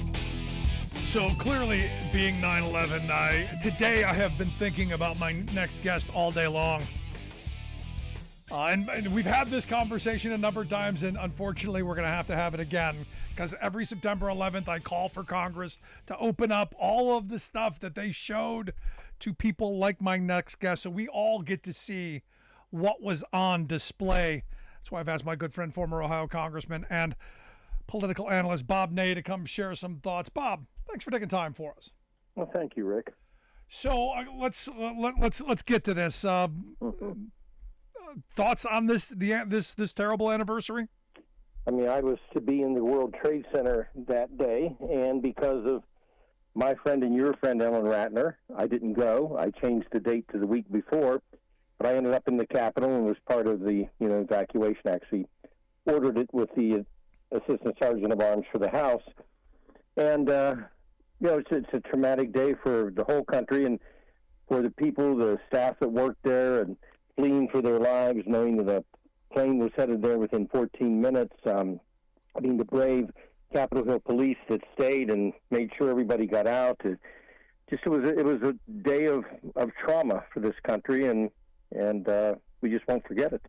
Yeah, I mean, and it led to all of the events that came afterwards, and I argue led to a lot of the divisions that we are suffering through right now in this country. And one of the things we've talked about extensively over the years is what you were shown, and how you want to be able to tell us what was shown. Why can't we know that? Well, and I did an interview today, Rick, and I separated it into two parts. One, what happened in the Capitol, what we did afterwards, working with Steny Hoyer, who was until last year the number 2 Democratic member in the House, and no politics. We all worked together, to do something. That was the one thing I talked about. The other thing I talked about was the aftermath, politically, legislatively, the aftermath. And we can go down a list of things: Homeland Security, the temporary Homeland Security Committee that became permanent, the Patriot Act, the Great Patriot Act, which was unbelievable within itself. Don't let an emergency that happened in the country go unused. Use it to try to spy further on the American people. But the two biggies: one, the entire release of the report. What happened? Where were the Saudis? What was the influence? Released a report that the Justice Department under Bush at the time said that, they checked it all out. Well, okay, let's see it. What did you check out? Who was cleared? But then the biggie of all, which was the fear, the aftermath, what was going on in the country. The corporate media bought into it. Groups pushed for information that was not credible. And then we were shown information, which I spoke about this today, Rick, and you and I spoke about this maybe on 10 or 14 anniversaries, I guess. Why can people not know what I saw and others saw? Why can they not know what we saw? And those people that showed us that material, they need to be drug in and asked, who above you authorized you to give this material as fact of law, as a fact that, the Congress needed to do something? Who did that? Who commissioned it? Who was involved? That's what needs to happen. It hasn't happened. It probably will happen 40 years after I'm off this planet. Maybe. Again, how long has it been since Kennedy? Kennedy, right, 63, true. And this is the frustrating part of this. And I think this should be universal. This should not be partisan. This is on this day, this is one of those things that I call for every year. I want that transparency. Exactly. I would like to know the people that gave us this information. I'd like to know, again, where did they get it? Why was it vetted and found to be accurate when we know now it wasn't? There weren't weapons of mass destruction. We went into an entire war with the loss of American lives, the loss of Iraqi lives, invading a country. Over what? But Bob, no, Bob. I just had someone remind me that, Hussein didn't listen to UN resolutions. Oh, well, let's put it this way. And I'm not saying we should do this, but I always compare this. When members of Congress, and the way I answer this is that if there was a vote I could ever go back and take back, it would be that one. People say, well, isn't the worst thing Jack Abramoff's scandal? No, the worst thing was that vote. And I would like to be able to go back in time and realize that we were being lied to. That's number one. But number two, when members of Congress answer, well, Saddam was a bad guy. Well, you know what? I think that the premiers of China are worse. I really do. I do too. In a lot of ways. Let's go and why didn't we invade Beijing? If we're going to start going after bad guys, let's go to Beijing tomorrow. Kim Jong-il at the time. Oh, yeah, we'll throw him in since you're in that area of the world. Sure. Yeah, I come back to this moment and this day, this anniversary. I'm hoping at some point becomes a unity thing as opposed to what sadly we've seen. We've seen this be used as what divides us. Right, and again, people say, well, it's done, it's the past. Well, we're going to repeat that mistake at some point in time if we don't know how to look at reality, factual information, and how this all goes down. Until we know that, I would like to know, we are not going to learn the lesson of history. Yeah. And the Patriot Act and all the things that came after that are still in place. And this is where we should all universally say, okay, we're beyond this now. Let's move past it. Let's undo that overreach. Let's undo that terrible stuff. Sure, and they can do it. And admit they made a mistake. Admit they were duped. Find out how you were duped, and throw it out there. There's nothing wrong with transparency on these issues. Nothing at all. Oh, is there some embarrassment? Maybe. I don't know. Is that why the Kennedy assassination can't be entirely released? Because there's embarrassment there? It's not national security. It's embarrassment. Yeah. Speaking of national security, we still have hundreds of military people not getting promotions, not moving up the chain of command. And I look at what Tommy Tuberville is doing. I find, especially on this day, I find it disgraceful. But is there anything that can be done? I've been told here recently that Chuck Schumer can override all of this, and Chuck Schumer can move this stuff right along. Can he? Well, I think. Well, here's what has to happen, and I'm going to disgust myself when I use the word nuclear option. This is the hyper media of the press of D.C. Well, the Senate's going to use the nuclear option. Well, isn't this a profile in courage? They're going to use the nuclear option. You know what the nuclear option means? You vote like you should in a democracy. 51 votes. You have 100 people, 51 passes. That's the nuclear option. And what they ought to do is nuke the whole thing and just stop this nonsense where one senator, because this happened, this is the Republican side, one senator of any party can do what Tuberville's doing. Tuberville is holding back hundreds of people that need to be in key positions within our military. Hundreds of people, not just the head one or two, hundreds, and it just ought to be stopped. I mean, they just. So what I'm hearing you say is you're talking about ending the filibuster. Well, sure. I've been against cloture, and if you want to filibuster, stand up and talk about things. They use the cloture rule, where you've got to have the 61. You have to have, the 60 votes. You have to have it. Why? That's not in the Constitution. And you know what I would love to see? This would be beautiful. Both Schumer and McConnell could get a gold star for this one. It would be nice to end it now, but let's say Schumer and McConnell make a deal. They hold a vote, and they hold a vote tomorrow within the Senate, and they undo the cloture vote, and it takes effect after the next election. You don't know who's running the Senate. Might be Republicans, might be Democrats. After the next election, if they don't want to do it while they're all sitting there, do it after the next election. Do something, productive. Or do it, 5 years down the road where you don't know where anything's going to be. Yeah, right. 5 years, sure. It wouldn't matter, and that would be really a wonderful thing to do, because this needs to end. And the fact that one senator can do this to an entire government is absolutely unbelievable. Yeah. And obviously he's not getting enough pressure from his own state. Yeah, or from his own party. I mean, again, I look at on this day especially, where Republicans and Democrats too, but Republicans for the most part have wrapped themselves in the flag and gotten every photo op they could possibly get with people in uniform, especially overseas. Why aren't they screaming at Tuberville, going, "Hey, have your fight on a different field, not this one"? Right.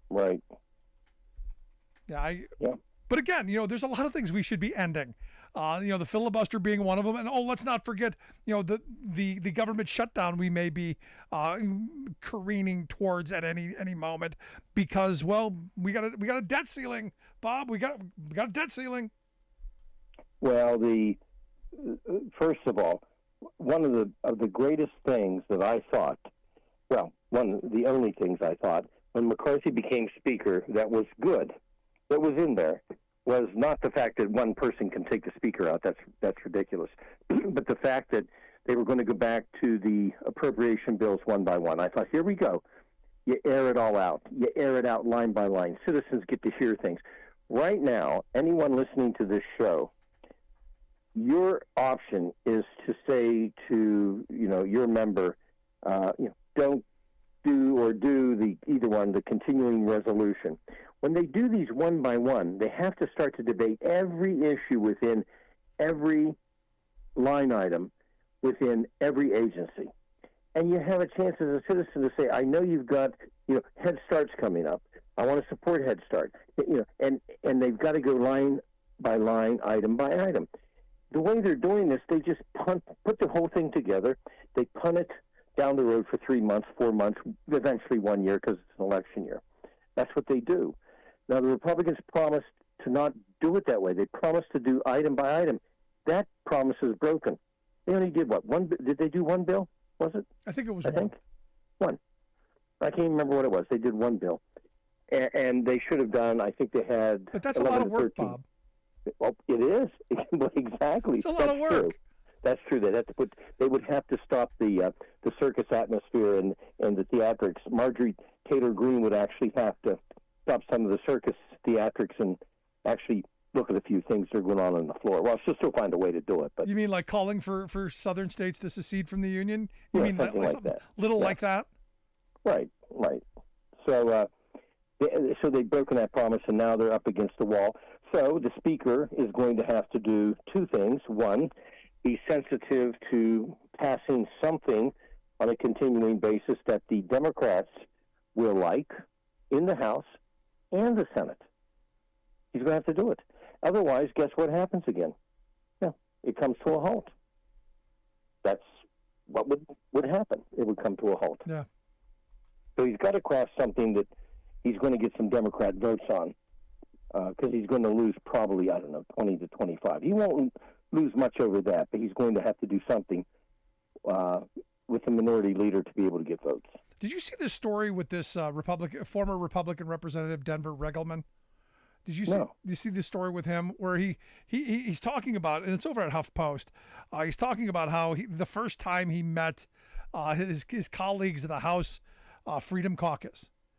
And it's one of these things where, he said it blew his mind at the ridiculous claims that came out of these people. And he said it was the first time he had ever heard the conspiracy theory of a one world algorithm that evidently these House caucus people were saying was to shut down conservative speech on all social media, which according to this guy is impossible. But he said, quote, "I'm sitting here in my first Freedom Caucus meeting as my head explodes thinking, how did these individuals get elected?" He said the old saying is, it takes you 6 weeks to figure out how did all these other people get around me to get elected. Well, it took me 6 minutes. Because all of the crazies are in one caucus, which is my Congressman Scott Perry being the head of the Kook caucus. It's kind of interesting that he pointed this out. Right. Now he's out of there. He was from Virginia, right? Yes, yeah. Virginia. Yeah, he was from Virginia, right? And he was actually he had something to do with the House Select Committee that was probing January the 6th. Correct. I think. Yeah, right. So if he's saying that he went in there and there was conspiracy theories, I would buy that they probably promote them. They come up with all kinds of things, algorithms, this and that. I had somebody working on my property one time, who didn't work by the end of the day, working on my property one time that was part of a group, and he said, now I know that they take lunch breaks and they drink children's blood in the Capitol. Yeah, no. Yeah. And of course, you know me, so I responded, no, they do it at dinner break. No, they don't do lunch break. No, it's dinner. It's dinner. Get it straight. Yeah. And, I'm like, no, that doesn't happen. No, I was out there. No, it doesn't happen. Then by the end of the day, I'm like, okay, we finished that project. I won't need you tomorrow. Yeah, but no. I actually heard this from somebody. No, it's like all of those things that are out there, and I use you as the example because, if you serve one term, I had someone tell me you serve one term of Congress, you get health care and pension for life. I'm going, no, that's not true. I have a friend who was there for years, didn't get health care and pension for life.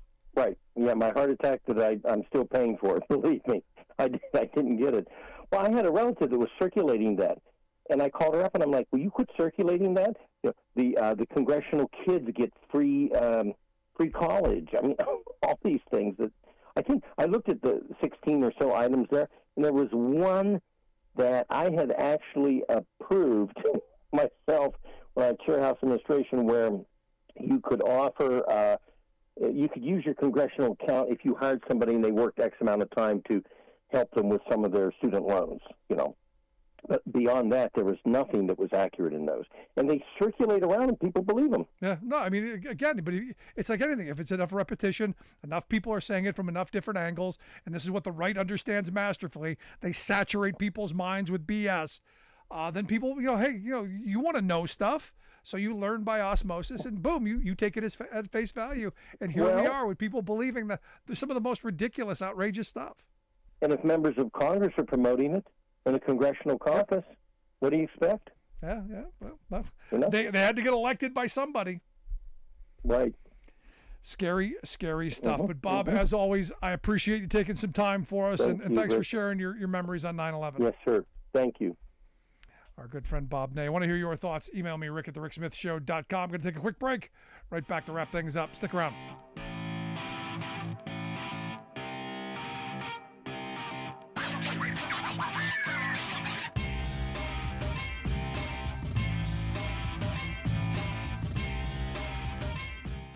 I'm Rick Smith, and this is Labor History in 2.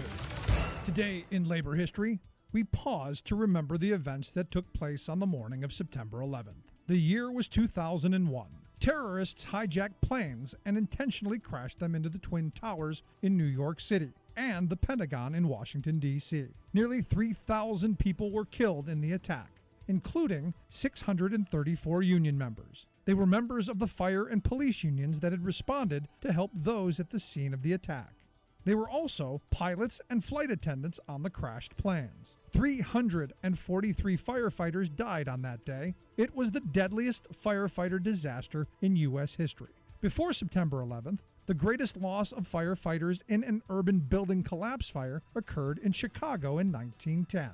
21 firefighters were killed while fighting a fire in the stockyards. 11 years after the September 11th attack, Harold Schattenberger of the International Association of Firefighters recalled their sacrifice. At the World Trade Center and the Pentagon, our members gave everything they had. The best that this union and this nation have to offer was demonstrated in their courageous response. In the aftermath of September 11th, the Firefighters Union worked to improve benefits and protections for their members and their families. In particular, the Uniformed Firefighters Association Local 94 and Uniformed Fire Officers Association Local 854 lobbied Washington officials on these issues. In 2010, President Barack Obama signed the James Zagroda 9/11 Health and Compensation Act into law. The act was named after a police officer who developed a fatal respiratory disease while working at recovery efforts at Ground Zero. The act provided medical monitoring and treatment to World Trade Center responders. Labor History in 2 brought to you by the Illinois Labor History Society and The Rick Smith Show. For more information, go to laborhistoryin2.com.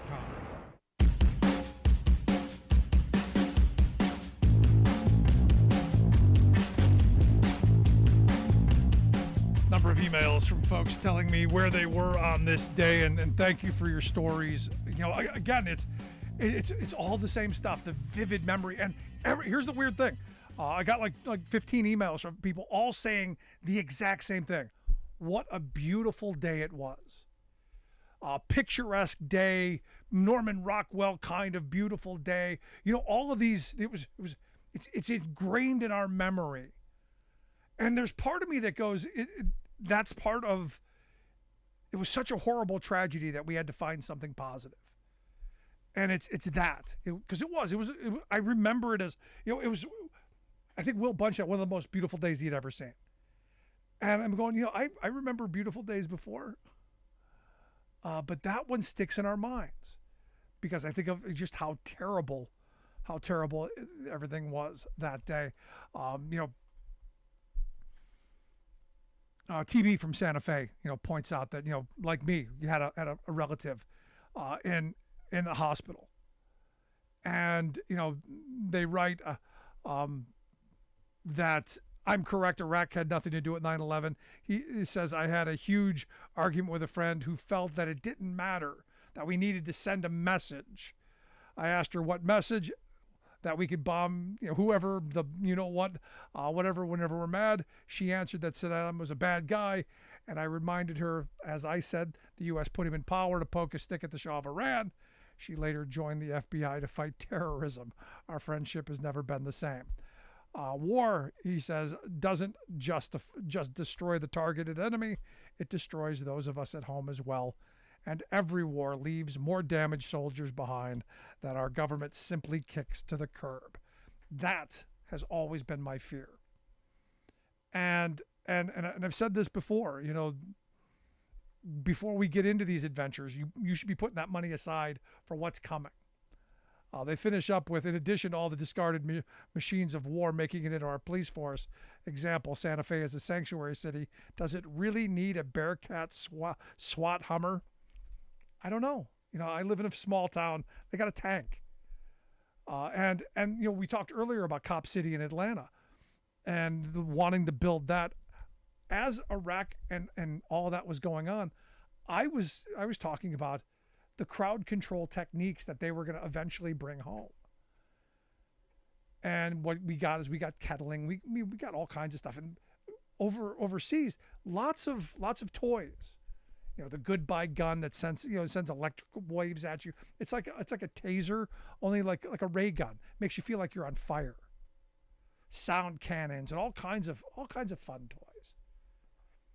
Because eventually, when authoritarianism finally takes over, and I view Trump as an authoritarian. And across the globe, what we're seeing is the rise of authoritarianism. When that happens, these things that they're putting in place comes for all of us. And eventually, everyone is in the Shark Tank. Eventually, everyone is the flavor of the month. So this isn't, they're going after somebody I don't agree with. This is eventually all of us. So I appreciate everyone sharing their thoughts on this day. No, I'm not gonna finish up on that. I do want to thank my good friend Max Burns today. He invited me to come on. He was guest hosting for Dean Obadala over on Sirius XM, and we had an opportunity to talk some big labor issues. So if you want, check out Dean Obadala's show from today. You'll find my part of it. I know he puts out a podcast, and because I think this week we're going to spend a lot of time talking about labor issues as the UAW and the contract talks with the big three automakers ticks down to the deadline of midnight the 14th. Will there be a big strike across the country? Will we see auto workers in the streets? Or will they get somewhere near the 46% pay increases that they're demanding? And again, that number comes from, that's what the executives have lined their pockets with over the last 4 years. Sean Fain, the UAW, didn't just dream that number up. He said, hey, look, this is what you've gotten. It's time for us to get what we earn. And this is an interesting moment in our history. This is an opportunity to bring working people together to make lives better. And I know it's almost sacrilegious to talk about labor issues and worker issues on this day, but I believe the labor movement and smart government policy is how we reunite this country, how we bring us back to somewhere near the same line, how we undo the horrible of the past and give working people an opportunity and maybe heal some divides. I want to hear your thoughts. Email me, rick@thericksmithshow.com. Got any questions, comments, something I said got under your skin? I want to hear it. If you miss any portion of the program, make sure you grab the podcast. Wherever you find your favorite podcasts, you will find ours, or just go to thericksmithshow.com. Always there, always available. Thanks for being here. We'll see you back here next time. You've been listening to The Rick Smith Show. Email Rick at rick@thericksmithshow.com. Until next time, this has been The Rick Smith Show, where working people come to talk.